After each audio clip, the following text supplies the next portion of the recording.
Rowan Atkinson's conniving historical figure has just given voice to a fiendish cunning plan. He, together with Baldrick and Percy, will nurse a seemingly wealthy man they've found back to health in order to swindle his riche. Smugly puffing his chest and pronouncing his own greatness, Atkinson's protagonist announces that he will henceforth be known as the Black Vegetable. Consequently, it is up to Baldrick to suggest that Edmund adopt a slightly less silly name. And the cunning plan was Percy's all along. This is a scene from the very first episode of Blackadder, 35 years ago, and it's fair to say that the now-beloved sitcom was a very different beast to begin with. Due to the oft-forgotten first series' underwhelming reception, Blackadder would eventually be transformed from a blithering idiot to the evil genius we all know and love. Or at least a sly, sarcastic and barb-tongued schemer. But it might never have had the chance. Baldrick was the smart only at the start. Atkinson and Richard Curtis's sitcom was more grandly called The Blackadder. Set during the medieval period, its staging was lofty and ambitious, with genuine historical production values and Shakespearean dialogue. But it wasn't especially funny. Aside from Brian Blessed's boisterous presence, the odd choice piece of wit, and an enjoyable climactic episode, the first season of Blackadder is widely seen as a comedy misstep. Several decades on, fans can happily quote much of the second, third and fourth seasons at their leisure, yet many will never have even seen the initial series. Many of the crucial ingredients were there. Tim McInerney as Percy, Tony Robinson as faithful servant Baldrick. But here, Baldrick was the smart one, and it was the nobleman Blackadder who lacked wits. Literally described as a little turd by Peter Cook's Richard III in the opening episode, it is impossible to root for the protagonist in the Blackadder. He is an utter, gurning fool, as lacking in sense as he is morals. A crucial reinvention, it should be cherished, said McInerney of the medieval series' ambition and production values. But having said that it was rough and messy and some things didn't work, Curtis, who conceived the historical sitcom idea as he felt Fawlty Towers could not be beaten as a modern-day farce, has conceded that the initial vision was appropriately out of date when it was first made.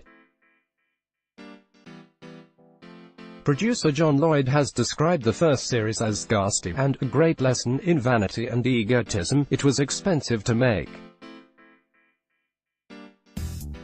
It took months to edit. But perhaps more importantly, its central characters struggled to capture the imagination of audiences and critics. Fortunately, just as it seemed the whole endeavor was set to face the executioner's axe, Ben Elton was brought on as co-writer for the second series due to his work on The Young Ones.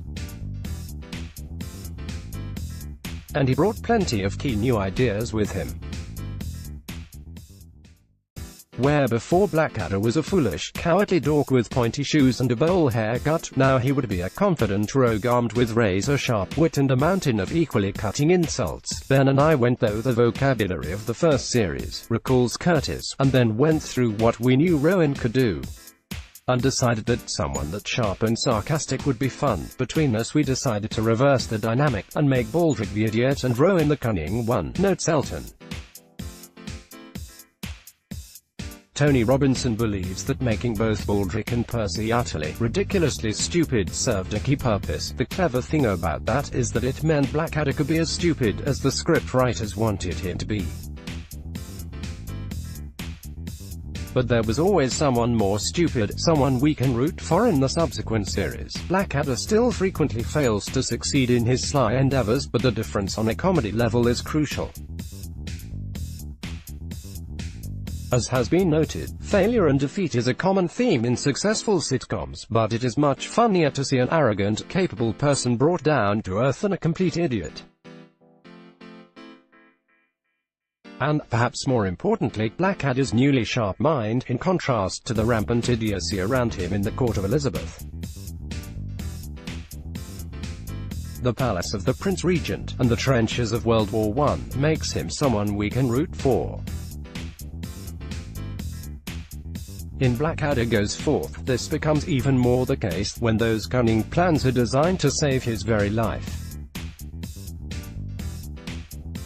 It's fair to say that the historical periods chosen after Series 1 provided much better opportunities for scathing satire. Curtis has spoken of how together he and Elton imbued the new Blackadder with a dry, cynical, 20th-century sensibility, albeit one that would never break the fourth wall, and acknowledge that Elton brought focus to trimming out the scale to hone in on the characters at the center. The fact that Blackadder II would require only studio shooting rather than location filming also made the comedy more affordable, something frequently credited as saving its sitcom bacon. A very different Blackadder Elton has now gone on to forge fresh Elizabethan wit in Upstart Crow.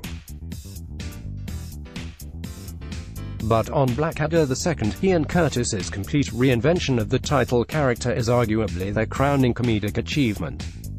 In Blackadder's debut scene in Bells, the first time viewers had seen him since the first series, we meet him aiming arrows at a dartboard precariously positioned above Baldric's head. Then Percy enters. Percy, sorry I'm late. Blackadder, no, don't bother apologizing. I'm sorry you're alive, Percy. Oh good, I see the target's ready. I'd like to see the Spaniard who could make his way past me. Blackadder, well, go to Spain. There are millions of them. Now that's the Edmund Blackadder we know and love.